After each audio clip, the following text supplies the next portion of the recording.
live on the iHemp Hour. We're going to get the show going. My name is Dave Crabill. I'm with iHempMichigan.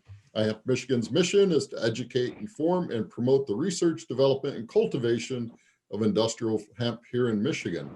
iHempMichigan advocates for wellness in people and the planet through hemp, and it begins with the farmer. Please support our advocacy and join iHempMichigan. Business members receive a listing in our business directory, which is actively searched by thousands of visitors. So enough about iHemp. Mike Brennan, what's going on with the 420 report? Well, yeah, we cover the other side of the business, the above 0.3% business, the cannabis side, and that one's pretty heavily regulated by the Michigan Marijuana Agency, which just came out with this morning, in fact, an announcement that they're going to be having a workshop on May 20th. That's going to be, the topic will be marijuana related convictions in Michigan, because as you know, that's a big problem for getting an MRA license. So the workshop will go over that whole procedure on how you can work through that if you have any kind of conviction on your record that may prevent you from getting a license. The other couple of things I wanted to mention is there's some banking. Well, you know, banking on the marijuana side of the world is pretty problematic. It's difficult to find it, and I think in the hemp as well.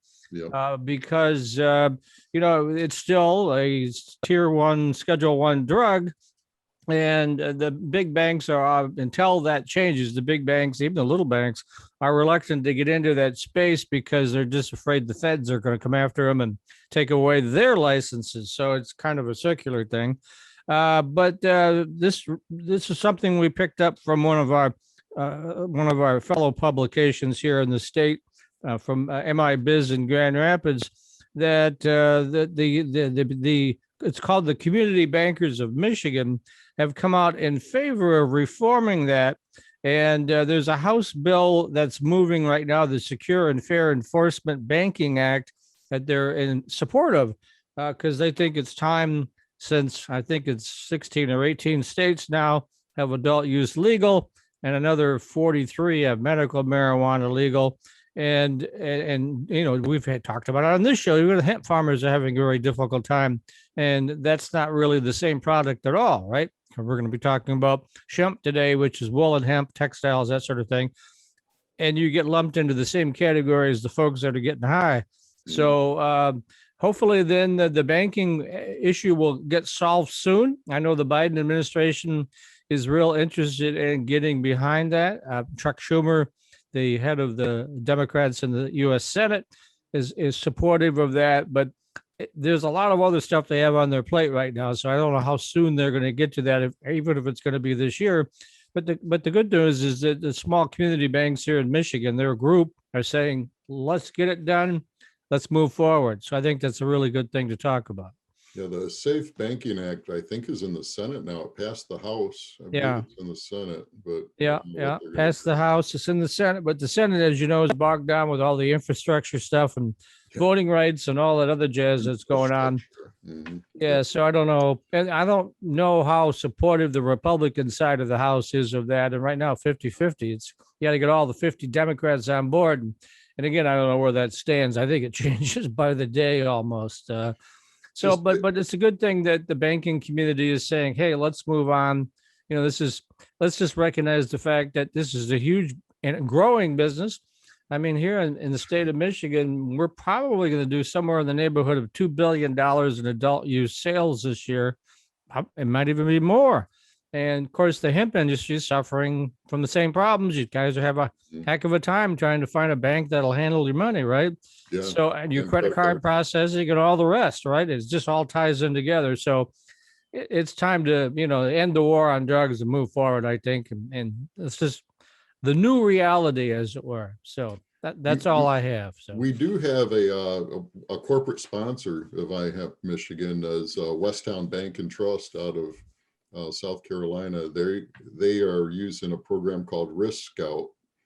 You know, you don't get a free toaster, and it costs you $100 a month for the account, but you can have a business account, you know, with hemp, you know, without the worries, you know. So, you know, something to consider, Westtown Bank and Trust. So We got to get him to throw in that free toaster, though. I think that would make a big Yeah, difference. I know. Yeah, no free toasters for the hemp industry. Okay, all right. I know.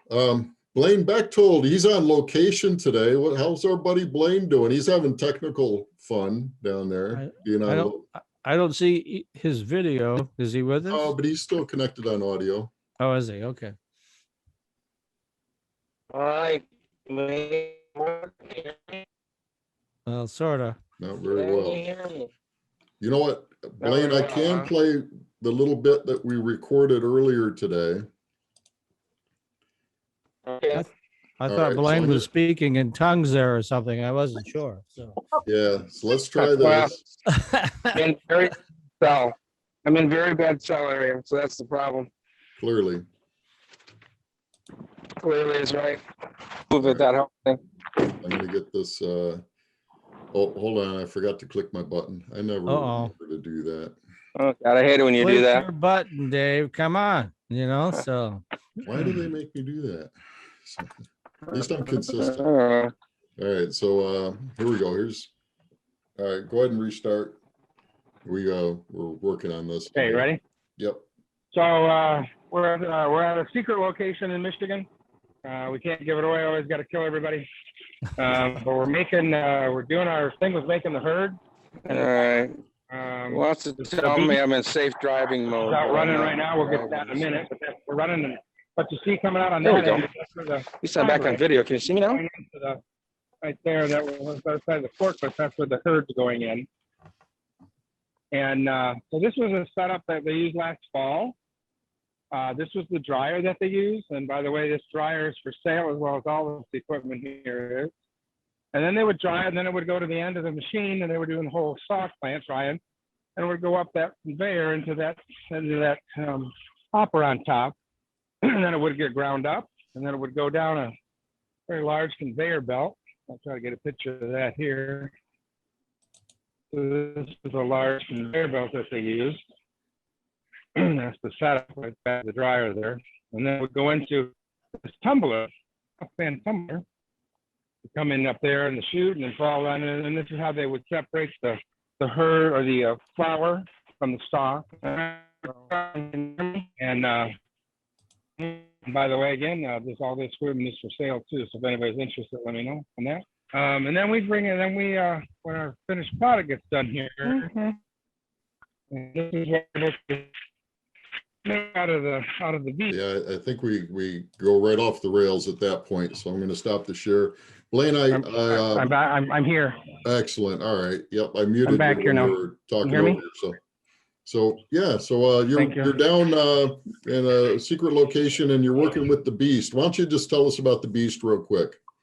All right. So the Beast is a piece of equipment that a gentleman by the name of Bill Beard developed, and it's just amazing. I can't even draw good stick figures, but he was able to take some old farm equipment that he's had on the farm and been able to marry it together.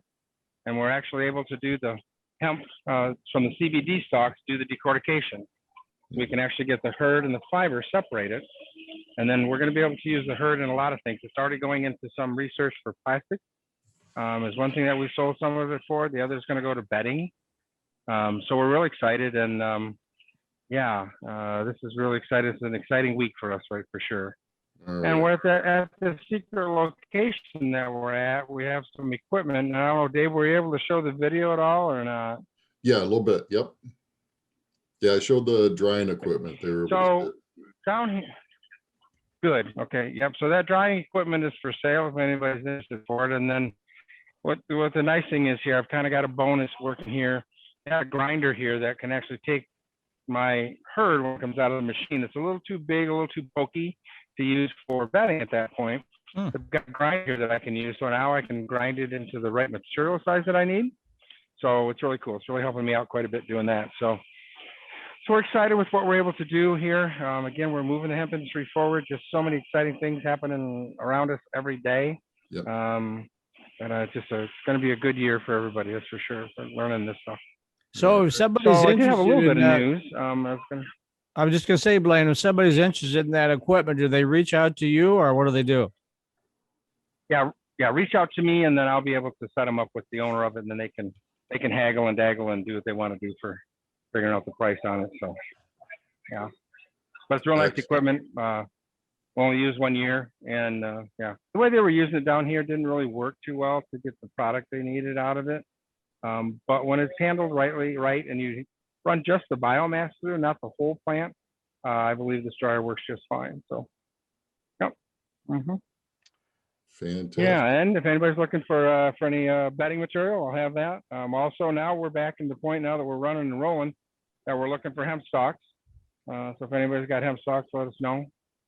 And we'll try to get it on the schedule to move around the state this spring. And then this fall, we'll be looking for hemp stalks as well. So anybody that's growing out there, get a hold of us, and we'll try to get it lined up to purchase that this fall from you. So, All right. so I did have a little bit of news. If I'm still okay. Do you want to save that to the end? Should we get on with our guest? Yeah, if I'm still on, yep, if I'm still on, that'd be great. Okay. I'm gonna go to mute now. So I'm excited to talk to Susan Barnhardt and, talk about fiber and bass. So Susan has this plan for SHEMP. It's an innovative mix of nature's cleverest renewables, wool and hemp fiber, resulting in a USA produced worsted textile yarn with unique performance. So Susan, welcome to the iHemp Hour. Thank you. Yeah. So what led you down this path? Tell us about your hemp journey. How did you end up in the hemp space? How did I end up in the hemp space? Well, I have been I've been a go-to-market specialist for a really long time through developing strategic alliances. So I've worked for huge Fortune 500 companies, helping them develop products that they then take to market.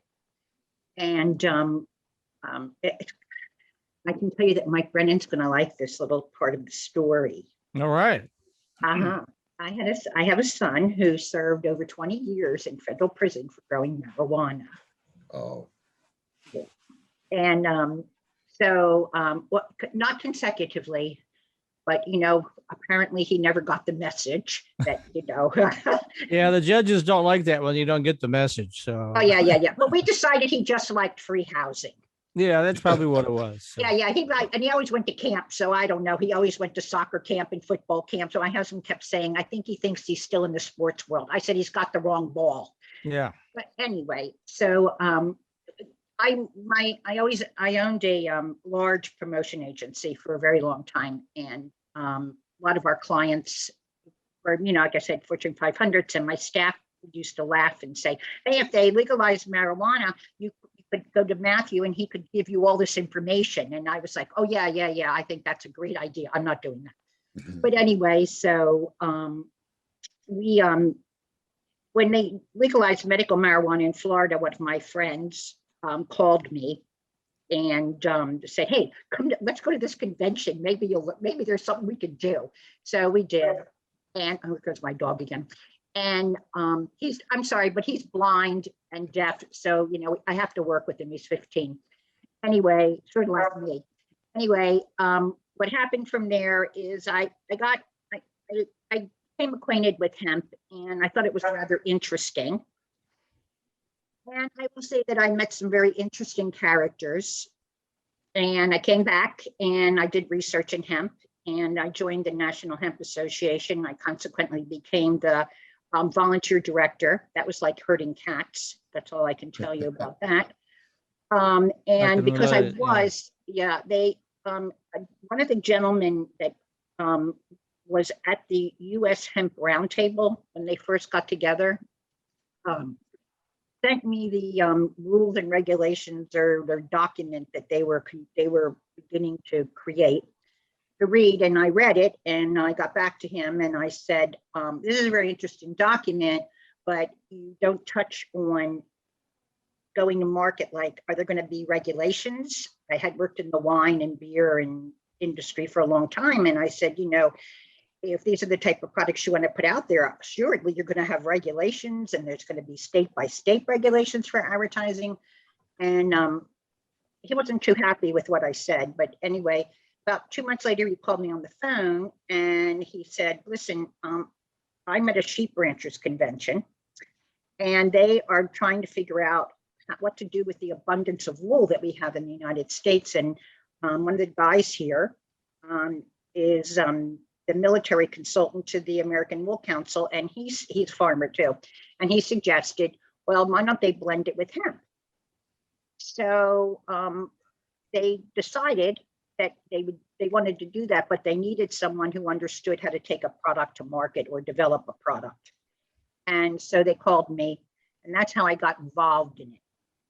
And I managed that project for quite a long time. There was really no processing of hemp except through John Lupian at that time. And I finally found him, and he provided us with some bast fiber that was not very clean, to be quite honest, but it gave us enough that we could determine how it would work. And so we did the prototypes. We ran them for a couple months. The sheep ranchers decided that because there was no processing, they wouldn't move forward with it. But I liked it. I thought it was a very interesting concept. And since I was a brand development person, I was like, oh, I could take this. And so one day I was doodling at my desk, and I had the word SHEMP, I had the word sheep and the word hemp, and I named it SHEMP. From there, I had it trademarked. I trademarked the name, the logo. I trademarked the category. I own the category with the United States Trademark Office for fabric and yarn made from wool and hemp, because there was no category. There were hardly even any hemp categories. I mean, there was nothing. So I did that. And from there, I just continued to work on it. I've been working on it since 2017. And Wow. so finally, yeah, but finally, we're getting some processing in the United States, because one of the things for SHEMP is that we support the US farmers who are growing hemp, and we support the sheep ranchers, because the blend will eventually be a 60-40, which is 60 wool, 40 hemp. It carries that well. And so we just keep plugging away, and that's basically, we're at a point now where, we've run it a couple of times. We know what we need to do. And when you take a product to market, it's not that simple. You just don't run it through a machine and then you call people on the phone and say, do you want this? That's just not how it works. I mean, maybe it does for some people, but for me, I'm used to scale operations, okay? And so our intent is to take this product as a brand. I always believe that you don't build a business, you build a brand. And so we're busy building a brand. And that's what SHEMP is. SHEMP is a brand. It's owned by women, 100% owned by women. So I wanted to share with you, I don't have any problem getting a bank. Absolutely no problem. Good.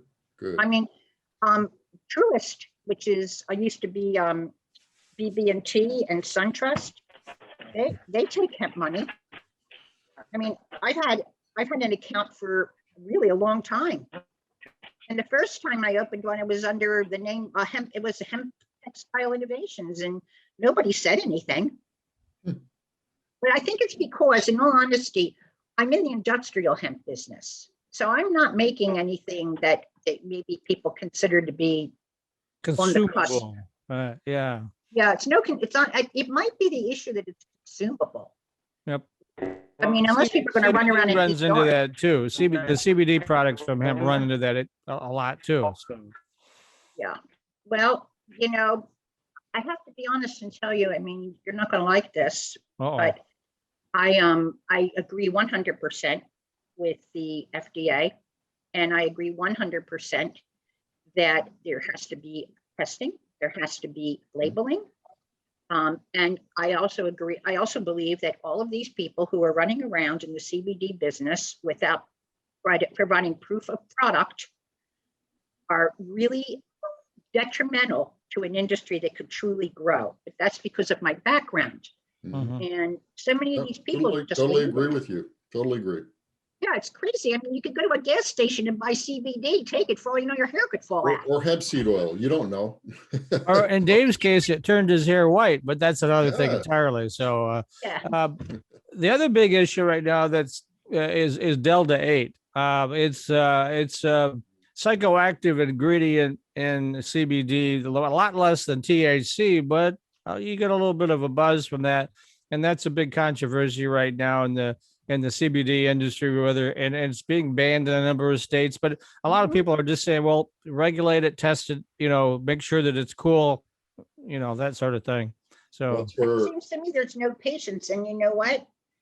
As far as, the bottom line is, and I touched on it with Dave. I just feel like it's really important to just focus on one product. Okay, and you get that product, you make it viable. I believe in the minimal viable product that, from the lean startup. I just believe that. And it seems like, so now they have this new thing. Why don't they just wait until CBD is approved and then introduce something else instead of causing fervor? I don't understand that. well, it's kind of a gold rush going on right now. Everybody wants to get into the industry as fast as possible because they know it's going to eventually consolidate it and the big players are going to come in and buy them up. So that's kind of what I wouldn't say a prime motivation, but that is part of what's going on. yeah, and I it's not understand that. hard to spend $10,000-$20,000 input on an acre of CBD, and then you're highly motivated to get a return on investment. So, Right. they're, If the crop, if you don't have more product than there's a demand, the law of supply and demand applies here. yeah, and it crashed the market. Yeah, because everyone jumped in. And it's still going to continue to crash the market. That's just the way it is. That's why I went in the industrial hemp business. Well, It's but here's what could happen, so if we get fair regulation from the FDA and they classify it as a supplement and we have the clear path to produce this and you get companies, the Fortune 500 that can scale, we'll need more product, so yes. we need to get the government out of the way to do this right, so right now the industry through Blaine, I don't know if you're available, but that there's a certification program that the industry is propped up that we're supporting, and I can't think of the name of it right now, but let's see, through US Hemp Authority. They have a hemp certification program, but things like that, the industry is driving, but we need the FDA to get off their stick or get that HR 841 passed where it kind of forces a hand, it provides some legislation and some clear path for the cannabinoid industry to develop. What's concerning, some things that are happening in Michigan, this HR 4517 is being propped up. And I think the motivation, Mike, was to go after the Delta 8, but the language in this is scary because it looks like, they could move other cannabinoids over under the MRA. And as everyone knows, we complained that the hemp growers license in Michigan went from $100 to $1,250. Well, if it gets under the MRA, it's going to be $12,050 or something ridiculous. I mean, it's just a money grab, and it's concerning. Well, I could be gentle here, but essentially a lot of the big marijuana companies, big vertical companies, there's 7 or 8 of them in the state, don't want the Delta 8 folks, CBD folks, to play in their space. Now, it's Delta 8 is not as psychoactive as THC is, but it's kind of the poor man's THC, and it's not regulated, and anybody can sell it. And the big players don't want that to happen. They don't want the competition. That's really what part of this is too. Yeah, well, I've spoken with the board, and we've come out. We're not in favor. We don't feel that an intoxicant is the right path for industrial hemp. Oh, absolutely, yeah. So I don't have a problem with that as long as they, don't overstep their boundaries and cause us more stress and angst. Because Susan, when I was setting up, I launched a company. I'm doing hemp plastics. We're manufacturing frisbees, so that's why I recognize we're just doing frisbees. We can do a lot of other things, but frisbees. What's the name of your brand? I'm sorry. You have a brand name? Yeah, it's iHemp Manufacturing. No. What's the brand's name for your Frisbees? Yeah, we want to call it Dave's Frisbee, but he's not really I should behind work that on yet. that. Maybe I need to hire you as a consultant because Yeah, really, no, I'll send you this presentation I'm doing right now, because I'm gonna be upfront with you. If you don't have a brand, like, what's gonna differentiate you? What's, like, people call me, I get 5 requests a week for SHEMP. Mhm. And I've already had public traded companies come call me because they love the name. Mhm. You have to create a name for your brand. You have to name your brand. Yeah, we call it the fiber flyer. Well, that's The good. fiber Then flyer. I trademark it. like that. Oh, And yeah. trademark it, the That's fiber good. flyer. Mhm.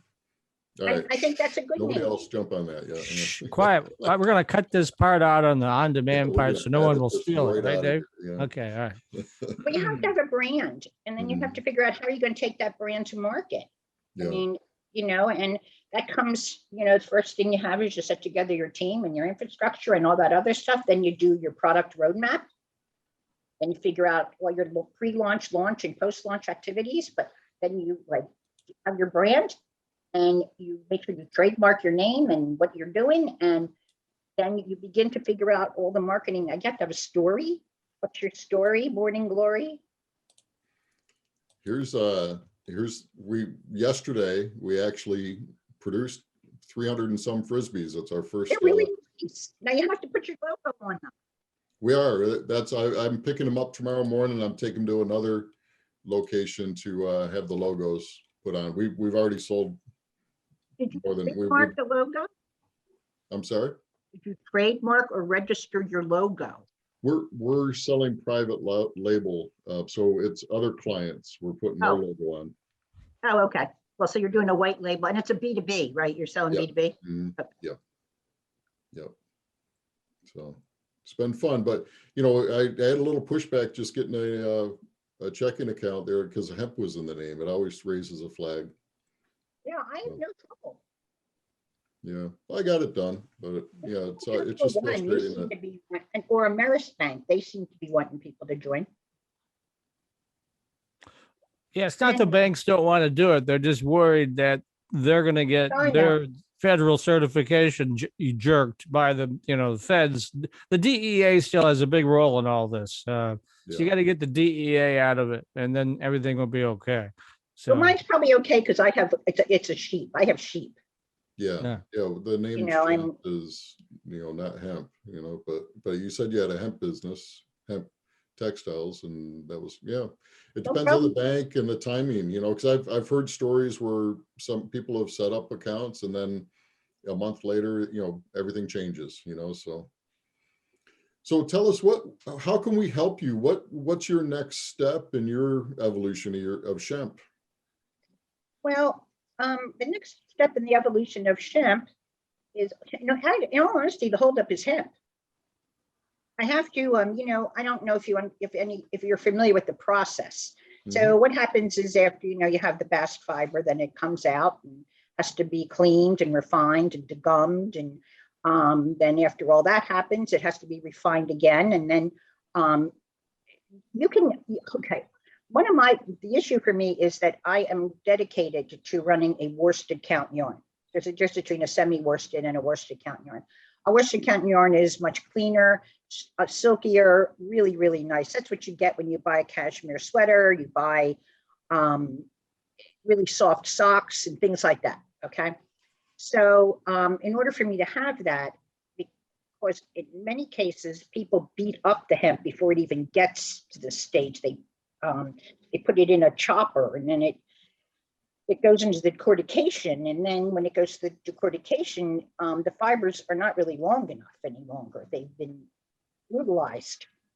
And so what happens is when, the bast fibers come out, they might not be a long enough length. I have to have them 4.5 inches long in order for me. Yeah, they're not long enough. Once it gets processed, they have to be long enough. I do have a source for it now. I could get it from Europe if I wanted to, but I'm dedicated to the United States.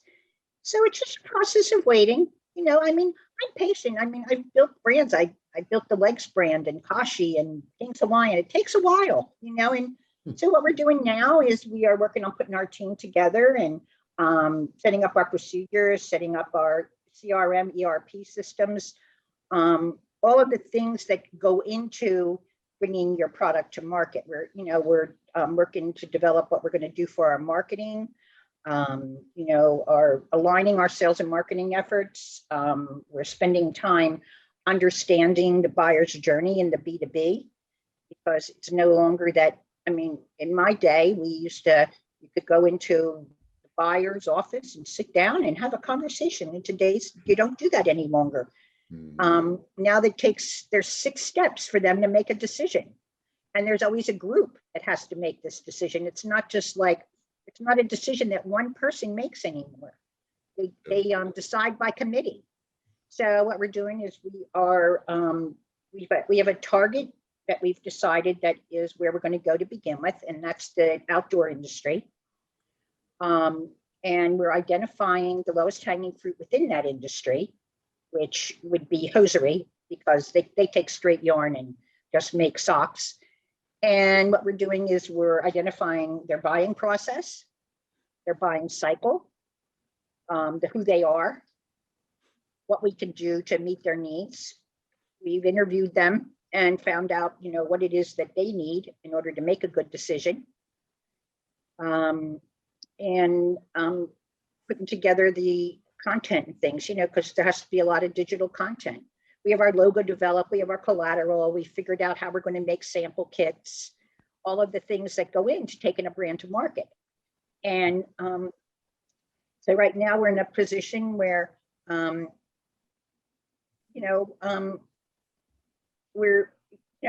be good to have funding, but that's something that we're tackling day by day. At this point, to be quite honest, at this point we've been just bootstrapping it ourselves. My husband says I'm not allowed to take a mortgage out on our houses, so I'm like, okay, well that's fine. The cars, and I'm definitely too old to be selling myself, so I decided, well, I mean, this is really not good. So it's just a matter of, how I put this together was, I don't have any capital expenses. I put it together through development of strategic alliances. And because I am actually a strategic alliance professional. I have worked on some huge strategic alliances, like the one everybody knows is the green bean casserole. But anyway, that's a strategic alliance between 3 brands that they come together and they leverage their assets and their monetary, and they create a green bean casserole. Do you make it with soy sauce or without? With. Okay, then you use the Campbell's recipe. So okay, so anyway, and I worked on that for years. Huh. So yeah. I mean, I had a really great career. Working with Legs also. I introduced Legs pantyhose to the marketplace when I was 18 years old. Really?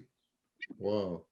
Yeah, I was in a grocery store and had on a pair of hot pants because they were very popular then. I actually have nice legs. And a guy walked up to me. He was about 40. I thought he was some old pervert. Mike, no. No, I'm a young pervert. So Old pervert. But anyway, so he asked me, he said, would you like to, we have a product we're looking for women to sell. And I was like, oh yeah, really? And so he gave me his card and asked me to follow up with him. And I was like, okay. So I went home, and my father was an international union president. So you can imagine this dialogue that I was having with my father about going to this interview. I went home and I said, oh, I'm supposed to go to an interview at a warehouse. Well, all I can tell you is that it really did not go over well, but I still went to the interview, and I got a job. And what we did was, I mean, I've often said to my husband, for God's sake, if sexual harassment was something in those days, I'd be a millionaire. We went and called on buyers, big buyers at big chains, Kmart. Walmart wasn't a big deal then. Here, on the East Coast, we had Kmart and ShopRite and Acme Markets and things. And we sold a lot of product. I mean, for God's sake, we were walking around in high heel white go-go boots, lights pantyhose, hot pants, tight t-shirts, and a vest that came right under your bus line. Did- Looked like a Dallas Cowboy cheerleader then or something, right? Cowboy cheerleader in retail chains. And, you know, the bottom line was, you know, you'd go sit there and it was all men. Yeah. And they'd come out and, you know, and you'd go in and talk to them. And so I'm always amazed in today's world why women get so offended about everything. I mean, some of the remarks that I just shoved off my shoulder, I mean, it was what it was, you know. And so then from there, I went to work for Keebler. I was an executive there, an account executive there. I spent a little time as a Muriel cigar girl before that, after Keebler. I went, and then when I was working for Keebler, I had 3 kids and 4 with my stepson. And then Keebler asked me if I'd been interested in starting a promotional company. And I said, yeah, sure. And so I started a promotional company, and we had 5,000 people across the country giving out samples.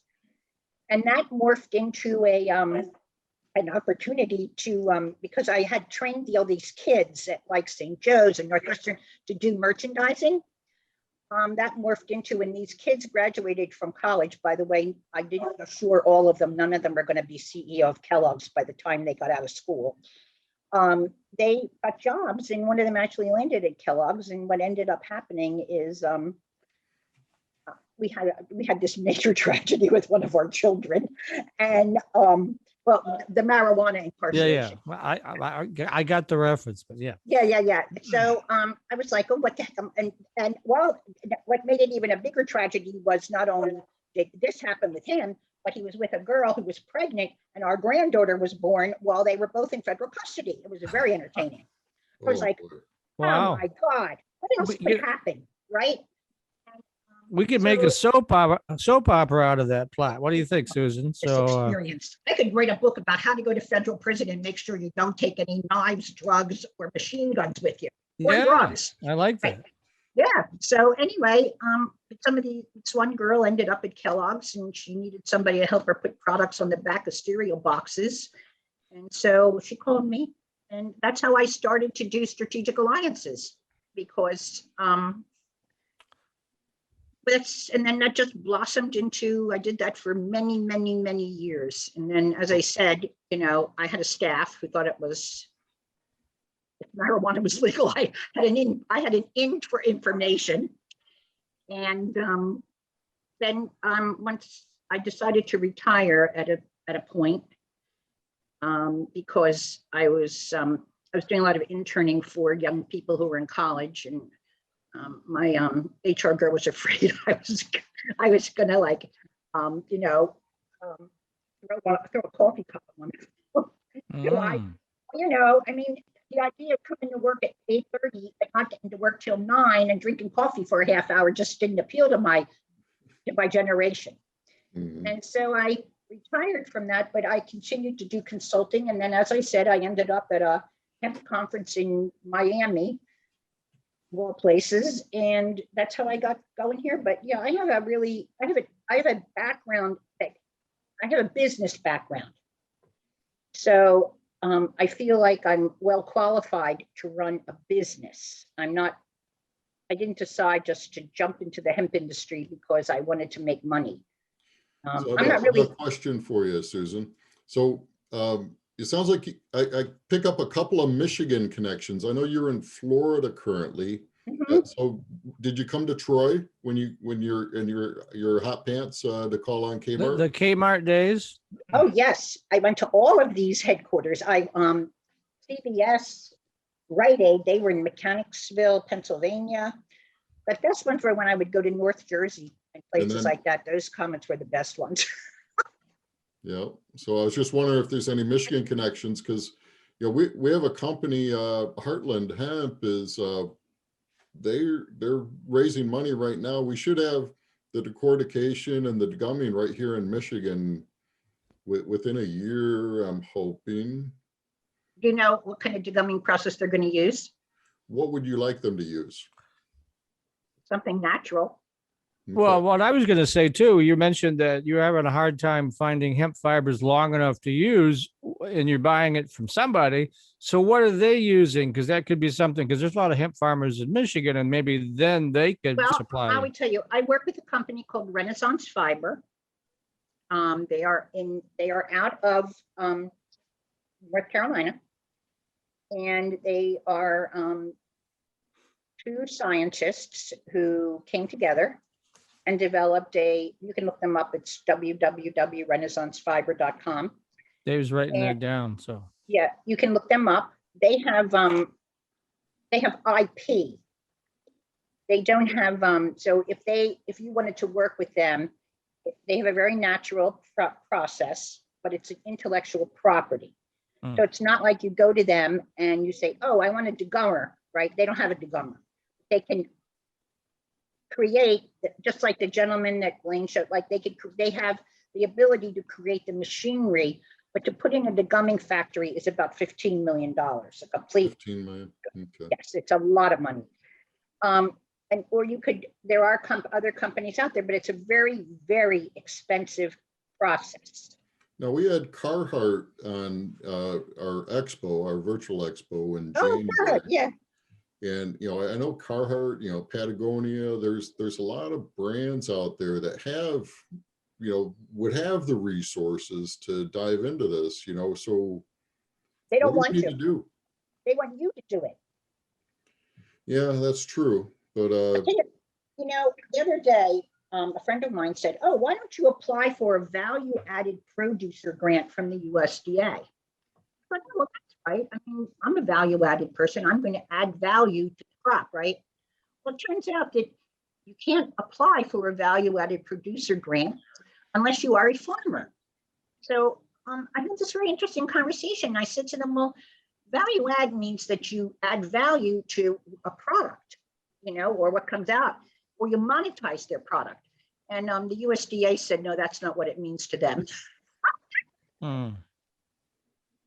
Feds, Well, then this was funny. Tried this to me. Now, being from Philadelphia, New Jersey, I could have, this appealed to me. He said, well, you could just hook up with the farmer and then he could apply for it and then give you the money. Like, okay, I have time to do this. well, I thought that was rather funny. yeah, the USDA does have some funding. You've looked into that, obviously? Oh, SBIR grants, yeah, the SBIR SBIR grants, yeah, but it takes forever to get one. I mean, I'm going to apply for a grant through the Sheep Ranchers Association, and I'm hoping that I get it. Because, this product I'm going to put out there is really wool-based with hemp in it. that was 60-40, right? So 60% wool and 40% hemp. Yep. Mhm. Okay. So that balance, it pushes the balance over, the people that want to invest in the industrial side of hemp and see textiles as a great opportunity. And they are the sexy side of hemp. Now, the sheep farmers, I imagine, are mostly out west, right? They're all over the place. All right. Yeah. Where do you see the ideal place to have your decortication and degumming set up? Oh, North Carolina.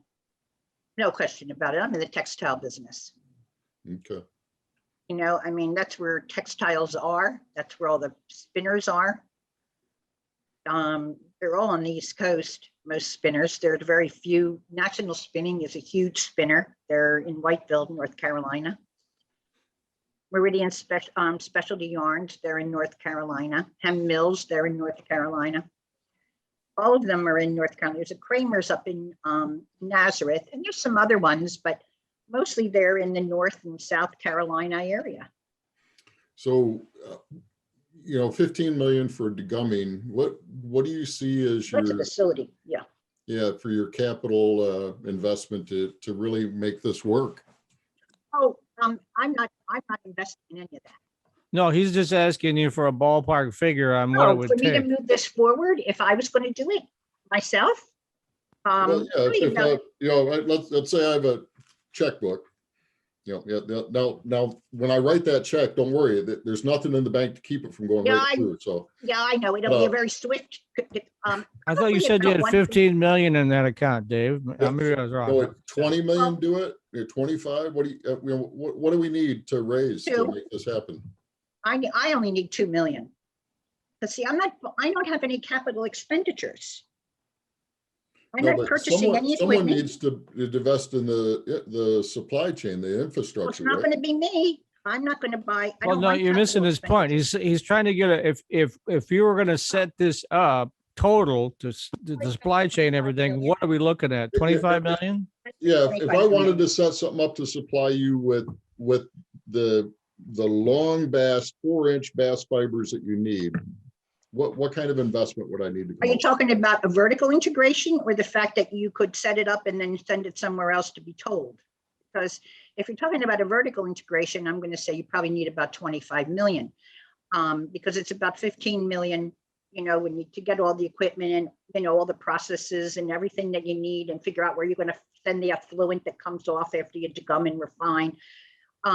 So I'm going to say that, and your building and your decortication system and your employees and your operating expenses.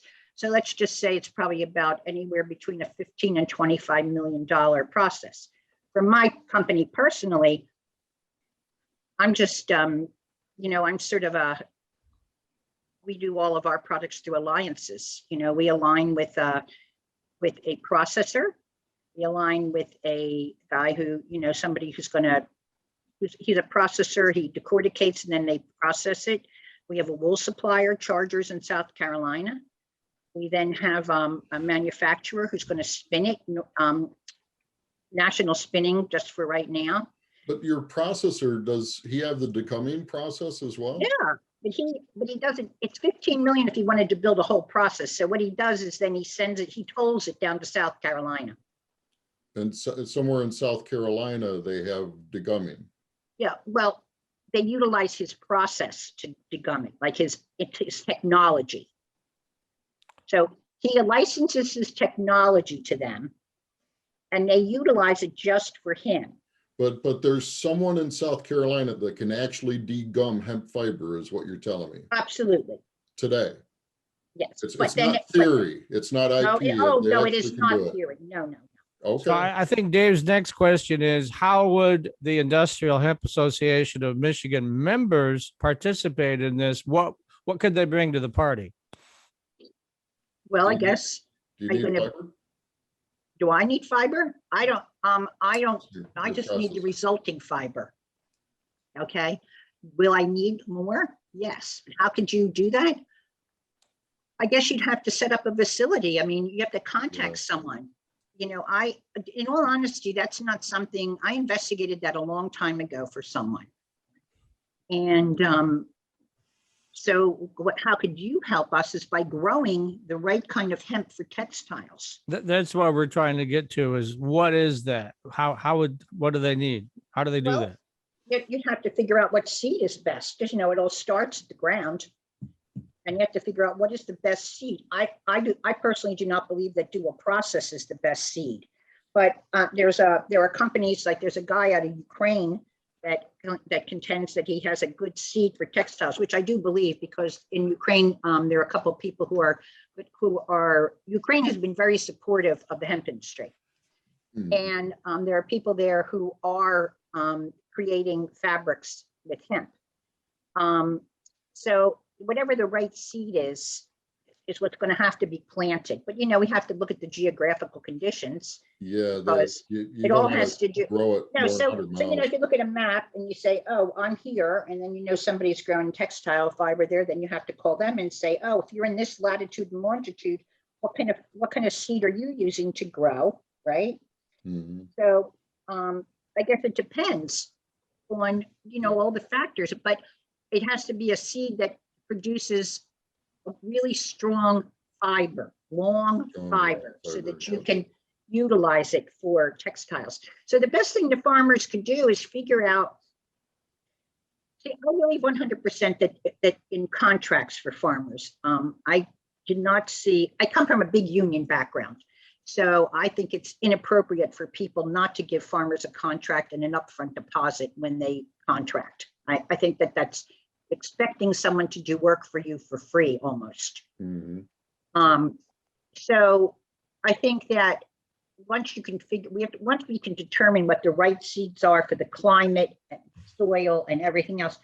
And I think in the end, it has to be specific and consistent. You cannot put, if you grow, okay, you're in Michigan, or, okay, if you grow corn, let's just say you grow corn, right? Well, Kellogg's wants you to grow a certain kind of corn for their cornflakes. And that's what they want, so that they have consistency. And I think that for what I would want is we want to be able to figure out, and we've been looking into this, what the, and with this processor that we work with, Renaissance Fiber, what would be the best seed for us to plant to have consistent fiber to produce a quality product and maintain that consistency. And once we figured that out and knew who they are, then we would contract with them. Very much like if you live in a dairy area and you go up and down the street and there's a sign that says, oh, we make milk for Lehigh Valley Dairies, well, that's what our goal is, to have a fiber business that produces fiber for the textile industry, that we contract with farmers long-term, so that they know that they have income, they have good income, that, and since hemp is a rotational crop, then they know that from this revenue source, they're going to be getting money from us. That to me is probably and the same thing with the sheep farmers. The sheep farmers will send it to Chargers. So we don't really deal with the sheep farmers because it all goes to a company called Chargers in South Carolina.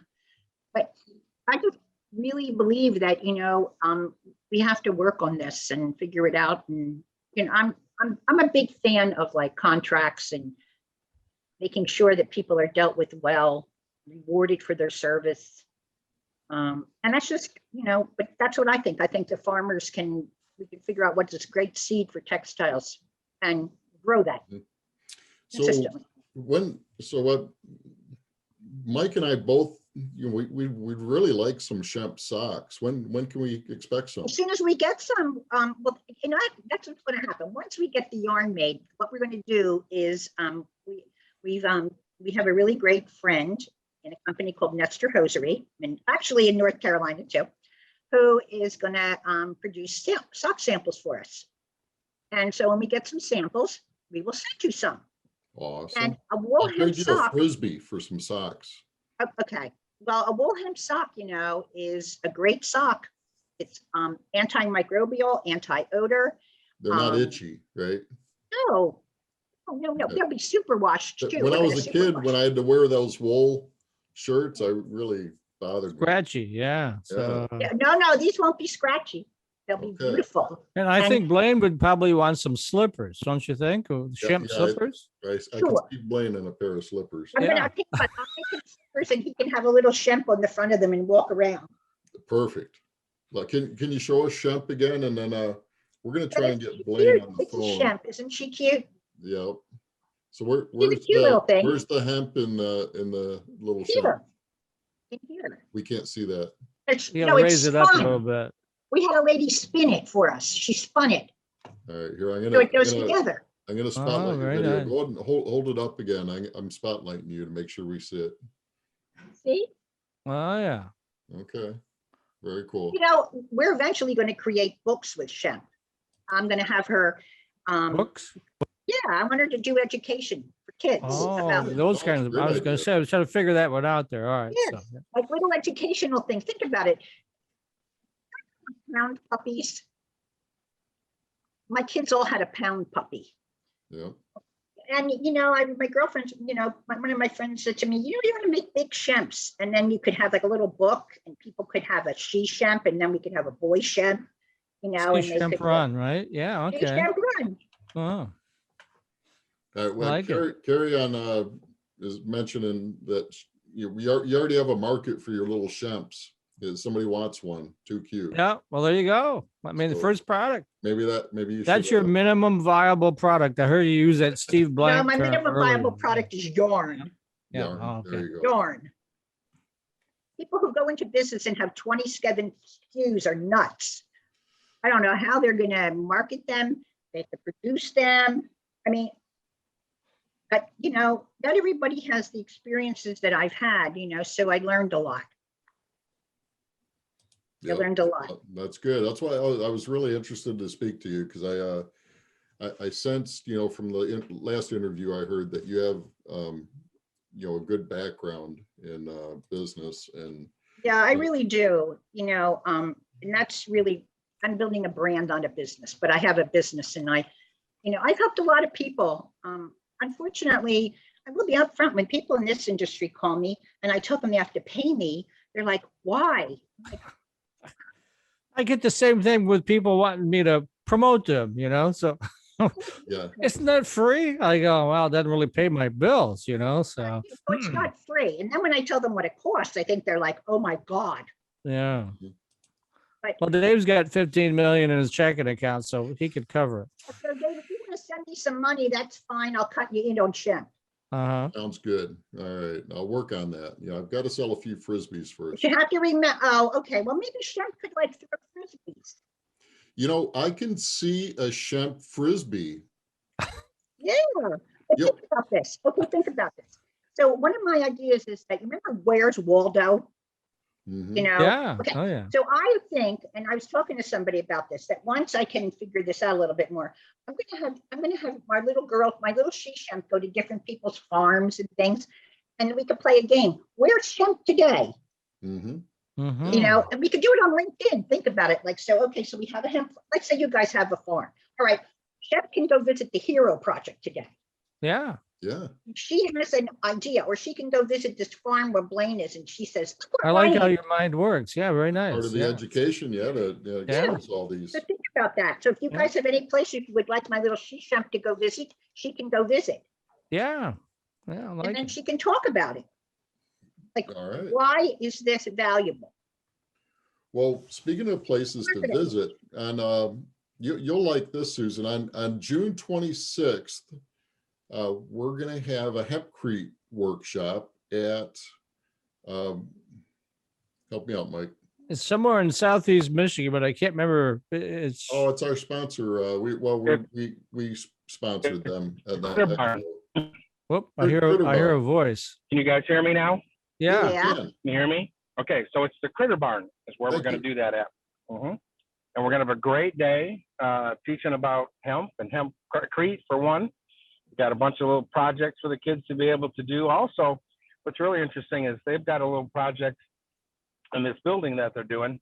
They're going to make tiles that they can put around like in the bathroom, like a border kind of thing and stuff that the kids all make. So they can draw on them or whatever they want to do, and then they'll be fired and then stuck onto the wall. So it's going to be a great day for learning, a great day for education. Plus, now not at the farm where we're going to be, but very close to there is the Critter Barn, and that's where all the animals are. So everybody can go and visit all the animals and see all that. So And gonna be a Shemp great day. Fun day. could visit the Critter Barn, And what city is that in, Blaine? absolutely, we could. Zealand, Michigan. Zealand. Okay, So that's by just Holland. outside of by Grand Holland. Rapids. So Yep, it's about a half hour. yeah. Yeah. So it'll be a And great day Susan for Susan could fly into the Grand Rapids airport and bring Shemp Sure. along, Sure, So absolutely. If Dave wants to pay for it, I'll be happy to. You But know, we I can want probably. you both, I want you all to know, my favorite airport in the entire country is the Detroit airport. really. Really? Yep. I love to walk through the tunnel at the Detroit airport where all the flashing psychedelic stuff's going on. Oh, yeah. You know what I'm talking about? I do. Yeah, I live about 20 that minutes from that recently. airport. So Great, like flashing light show or something in there, but it's just amazing. It wakes you up after you get off a plane. That's Yeah. the goal. Yeah, we can probably pay for the postage to ship Shemp to us, though. That's not a problem. Yeah. We can probably cover that. Where's Shemp today? We can put Yeah, them we up. could get Yeah, we can do that. Well, I'll tell you what, if you guys want to, what we could do is I have the change the SHEMP logo, the little logo that I have, right? And if you have a picture, we could superimpose the logo on the picture and say, where do you think SHEMP is today? Oh, yeah, that's Post a it good. on LinkedIn if you guys want. Sure. Yeah. Sounds like fun. You We know, really and then- appreciate you, Susan. You So know, thank you for thank you having for- me. Our pleasure. Blaine, do you have a little more news you want to share? You know, I just want to talk a little bit about something that came out this week, so everybody's aware of it. The hemp organizations that filed a lawsuit against DEA, that got dismissed. Oh, They're going to be going down Oop. that thing. So, but that's what's happened. The judge dismissed the lawsuit. So, hmm, yeah. So, too bad. but they ain't giving up the fight. So that ain't happening. So, Okay. yeah.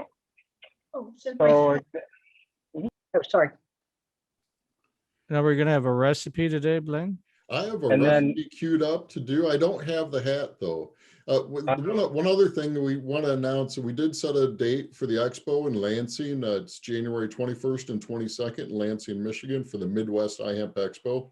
Couldn't be more excited. We have a fantastic team coming together to, we're gonna, you know, you think the first one was great. Wait till you see this one. We're gonna be knocking it out of the park. It's awesome. And maybe even Shemp could be there. Who knows? Yeah. Maybe, but listen, I just got, this is so cute. Someone named, Carrie Robbins sent me, an email or in-mail, and she said, I'm listening to you on the iHemp Hour and you are fabulous. I am hoping the There guys, you That's the go. same Carrie that wants to buy a Shemp from you. Yeah, that's it. They really want that Shemp. So you know, Yeah. Carrie, I don't know her, but I think that's kind of cute. Well, I mean, you know, I've gotten a couple of Yeah, these that's what already. we're all about, Susan, is making new friends. Yeah, well, I am fun. Well, here's the other thing we all can all agree on. We love to eat. Ooh, I like that idea. Yeah, so you know, this is our recipe. Now, normally Blaine puts on his hemper mask, but Blaine's on the road today working on his project. So this blueberry hemp smoothie is our recipe of the day for the iHemp Hour. oh, I do smoothies in the morning, so I'm all ears here. Seeing this is good. You know, it makes a couple servings, only takes 10 minutes. Calorie count's not bad, 176, good for any time. Oh, this looks Wow. good. I think I'm gonna make this. So you need a cup of vanilla soy milk, but I wonder if you could make milk from hemp hearts. Make your own hemp milk. That'd be interesting. Absolutely, Oh, I just absolutely. had You so much can make time hemp. to do that. You can make hemp milk, and we have that recipe think that on the recipe- website, Dave, for making hemp milk. That under hemp recipes, you'll find a recipe for hemp milk. So we could replace hemp milk in here. Half a cup of plain low-fat yogurt, Put my glasses on to read this. Go ahead. Keep going. 1 tablespoon of almond butter, Uh-huh. a quarter cup of Hemper's hemp seeds. Mm-hmm. You know, that's the shelled hemp hearts. Yep. And 1.5 cup of blueberries frozen, 1 banana, fresh or frozen. You know, if you don't like bananas, don't put them in, right? And some ice cubes. Oh, So sounds you just great. combine everything into a blender, add the frozen fruit and the chunks of ice, and pulse it until thick and smooth. You know, I drink almond milk. Would that work too? Yeah. Oh my God. you Okay. bet. Yeah, we do almond milk at home too. Yeah. Well, So that that's sounds our great. recipe for the day, a blueberry hemp smoothie, and you'll find it on iHempMichigan.com under hemp recipes. I think this is an older one that was posted that because I didn't see it up top, but you know, here's there's all kinds of recipes here, Susan. So you All know, right. for your Well, I'm going to the store to buy ginger root and honey. So because my girlfriends from Russia told me that is a great combination to help with arthritis. Ginger root and what? Honey. Honey. Ah. So I'm going to That's- go buy fresh ginger root, mash it up, and throw honey in it. And because my right niece had it. Wow. yeah, turmeric too is another anti-inflammatory. Yeah, I know. I'm going to I throw used some to- of that in. Maybe I should throw some hemp in. Yeah, I have some CBD distillate that would help you too. The CBD. Should I throw it into my little thing in the blender? Add that to those ginger root and honey, you know, the little CBD Yeah, you stuff could in there. melt it into the honey and then blend it in. It'd be the Yeah. way to Well, go. could you pass that to me? I have my hand out. I really don't Yeah, know why there it's you go. not coming through Well, the he'll screen. trade you for the SHEMP, you know, Thank so. you. Yeah.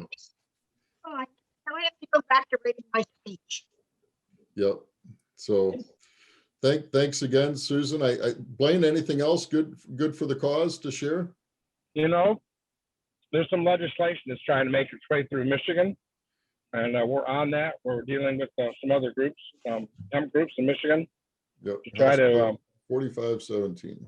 I don't know if it's been introduced yet or not, but so just let you know that we're working behind the scenes every day to bring the hemp industry to Michigan and make it profitable for both the retailers, manufacturers, and for the farmers. So that's our goal.